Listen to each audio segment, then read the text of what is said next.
સમગ્ર દેશ અને ખાસ કરીને ગુજરાતની અંદર હવે જે ચોમાસું છે એ સાનુકૂળ પરિસ્થિતિમાં દેખાઈ રહ્યું છે અને હવે જ્યાં ધીમે ધીમે ચોમાસું છે તે આગળ પણ વધી રહ્યું છે। દક્ષિણ પશ્ચિમ ચોમાસું જે અત્યાર સુધી આપણે જોયું હતું કે દક્ષિણ ગુજરાતની અંદર ક્યાંક સ્થિર થયું હતું, હવે આ જ દક્ષિણ પશ્ચિમ જે ચોમાસું છે એ ધીમે ધીમે ગુજરાતના વિવિધ ભાગોની અંદર આગળ વધી રહ્યું છે। અત્યાર સુધી આપણે જોયું કે દક્ષિણ ગુજરાતની અંદર સામાન્ય વરસાદ પડતો હતો, પરંતુ પરિસ્થિતિ ગઈકાલ રાતથી કંઈક એવી બની છે કે સુરત, વાપી અને આજુબાજુના શહેરોની અંદર જળબંબાકારની પરિસ્થિતિ પણ આપણને દેખાય છે। જે પ્રી મોન્સૂન કામગીરી કરવામાં આવી હતી તેમના દાવા પણ ક્યાંક ખુલ્લા પડી ગયા છે, કારણ કે સર્વત્ર પાણી ભરાયેલા દેખાઈ રહ્યા છે। ઘૂંટણસમા પાણીની અંદરથી જે લોકો છે પસાર થવા માટે મજબૂર બન્યા છે। પરિસ્થિતિ અત્યારે એ જોઈએ કે જ્યાં દક્ષિણ પશ્ચિમ ચોમાસું છે એ ધીમે ધીમે જ્યારે ગુજરાત તરફ જ્યારે આગળ વધી રહ્યું છે, જે મધ્ય ગુજરાત તરફ થઈ અને જે ઉત્તર ગુજરાત તરફ સૌરાષ્ટ્રમાં જવાનું છે, સૌથી પહેલા વાત કરવી છે સુરતની, કે જ્યાં હજુ પણ સુરતના જે આજુબાજુના વિસ્તારો છે ત્યાં અતિ ભારે વરસાદની સંભાવના દેખાઈ રહી છે। સુરત છે, નવસારી, વલસાડ, વાપી, કારણ કે જે મહારાષ્ટ્રથી જે ચોમાસું ધીમે ધીમે ઉપર આવી રહ્યું છે એમની અસર છે ગુજરાતના દક્ષિણ ભાગની અંદર દેખાઈ રહી છે। દેડિયાપાડાની વિસ્તાર છે એમાં પણ ક્યાંક વરસાદની આગાહી છે, પરંતુ જે આ વરસાદ છે ભરૂચ સુધી ક્યાંક એટલો બધો નથી દેખાતો। ખાસ કરીને જ્યારે સુરતની વાત કરીએ તો સૌરાષ્ટ્રની અંદર અમરેલીનો જે વિસ્તાર છે ત્યાં પણ સવારથી લઈને અત્યાર સુધી વરસાદની છે તે આગાહી જે રીતે કરવામાં આવી હતી ત્યાં વરસાદ પડી રહ્યો છે। એટલે કે અમરેલીના અલગ અલગ જે શહેરો હોય, રાજુલા છે કે પછી ધારી છે, ખાંભા છે, આ બધી જ જગ્યા ઉપર વરસાદ પડી રહ્યો છે। અને ખાસ કરીને હવે એ પણ જોઈએ કે જે સુરતની પરિસ્થિતિ આપણી સામે આવી કે લગભગ 4 કલાકની અંદરથી 2 ઇંચ જેટલો વરસાદ છે તે સુરતમાં પડી ગયો છે। સૌથી પહેલા તો એ પણ જે આગાહી કરવામાં આવી છે કે 2 જુલાઈથી લઈને જ્યાં એક નવી આગાહી કરવામાં આવી છે તેમને લઈને પણ અત્યારે સંભાવના એ પણ વ્યક્ત કરવામાં આવી રહી છે કે વરસાદ છે હવે આખા ગુજરાતની અંદર ફેલાવાનો છે। બીજી તરફ વહેલી સવારથી આપણે જોયું કે રાજ્યના વિવિધ ભાગોમાં વરસાદી માહોલ જામ્યો છે। સવારના 6 વાગ્યાથી લઈને 10 વાગ્યા સુધી આપણે જોયું કે રાજ્યના 28 તાલુકામાં વરસાદ પડ્યો છે। સૌથી વધુ જે સુરત શહેર છે ત્યાં 2 ઇંચ, તો સૌથી ઓછો તાપીના વાલોદમાં 1 મિલીમીટર વરસાદ નોંધાયો છે। સુરતમાં છેલ્લા 15 દિવસની લાંબી રાહ બાદ મોડી રાતથી વિધિવત ચોમાસું છે તે બેસી ગયું છે અને એ પણ પરિસ્થિતિ ઊભી થઈ છે કે અનેક ગરનાળા છે, રોડ છે, રસ્તાઓ પાણી થઈ ગયા છે। આ ઉપરાંત નવસારી છે, અમરેલી, જુનાગઢ, ઉના, તાપી સહિતના પંથકમાં પણ વરસાદ શરૂ થતાં ક્યાંક ધરતીપુત્રો એટલે કે જે ખેડૂતો છે તેમાં આનંદની લાગણી છવાઈ છે। હવે સુરતની વાત કરીએ તો સુરત શહેરની અંદર લગભગ 2 ઇંચ જેટલો વરસાદ નોંધાયો છે। સુરતના કામરેજની અંદર 1.42 ઇંચ, સુરતના ઓલપાડની અંદર 1.34 ઇંચ, માંગરોળમાં 1.18 ઇંચ, વલસાડના ધરમપુરમાં 1.6 ઇંચ વરસાદ નોંધાયો છે। સુરતના 84 ગામમાં જે 84 તાલુકો છે ત્યાં 1.2 ઇંચ વરસાદ નોંધાયો છે। નવસારીની અંદર 87 ઇંચ વરસાદ કે 0.87 ઇંચ વરસાદ છે તે નોંધાયો છે। તાપીના વ્યારામાં 0.43 ઇંચ, સુરતના ઉમરપાડાની અંદર 0.39 ઇંચ વરસાદ છે તે નોંધાયો છે। હવે જે રીતે સુરતની અંદર લાંબી રાહ બાદ મોડી રાતથી વરસાદ શરૂ થયો છે, એટલે કે જે પ્રી મોન્સૂનની જે કામગીરી કરવામાં આવી હતી તેમના દાવાઓની પણ અત્યારે પોલ ખુલી ગઈ છે, કારણ કે શહેરના કતારગામ, ઉધના, નવસારી રોડ અને પર્વત પાટિયા જેવા અનેક વિસ્તારો છે એ જળમગ્ન બની ગયા છે।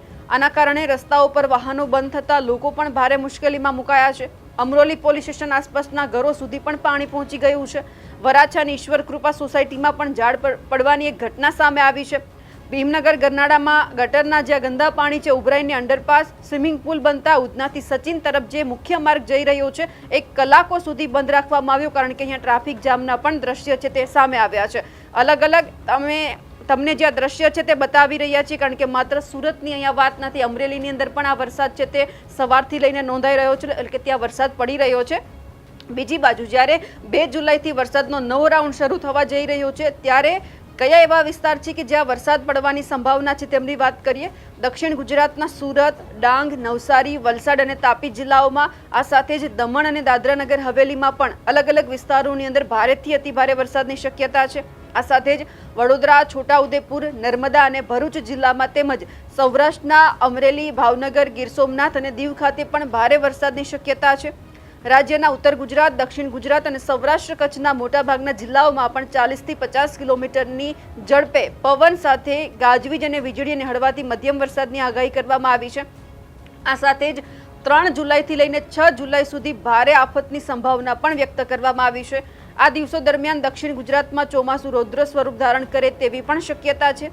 સુરત, નવસારી, વલસાડ, તાપી અને ડાંગમાં ભારેથી અતિભારે વરસાદની ચેતવણી આપવામાં આવી છે. આ સિવાય પંચમહાલ, વડોદરા, ભરૂચ, અમરેલી, ભાવનગર અને ગીર સોમનાથમાં પણ ભારે વરસાદની સંભાવના છે. હવે સૌથી પહેલા તો જે અલગ અલગ દ્રશ્ય સામે આવ્યા છે, સૌથી પહેલા સુરતના દ્રશ્ય ઉપર નજર કરીએ કે જ્યાં અત્યારે જે મુખ્ય માર્ગો છે તેમાં પાણી ભરાયેલા છે, વાહન ચાલકો મુશ્કેલીમાં મુકાઈ રહ્યા છે.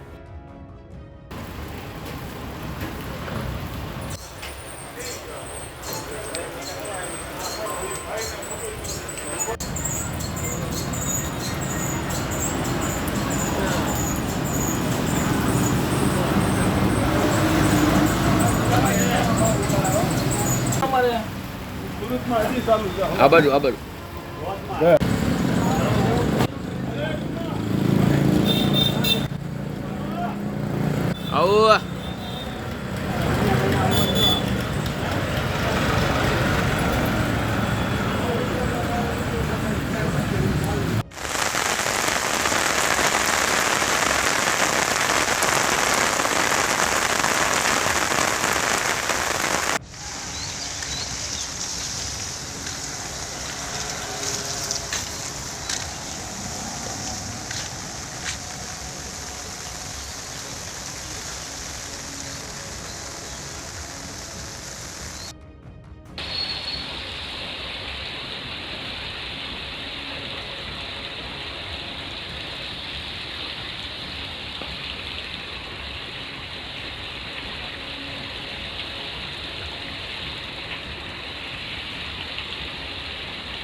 તમારા વિસ્તારની અંદર અત્યારે કેવો વરસાદ પડી રહ્યો છે કમેન્ટ કરીને ચોક્કસથી જણાવજો. સાથે જ અમારી નિર્ભય ન્યૂઝ ચેનલને લાઇક, શેર અને સબસ્ક્રાઇબ કરવાનું ભૂલશો નહીં. નમસ્કાર.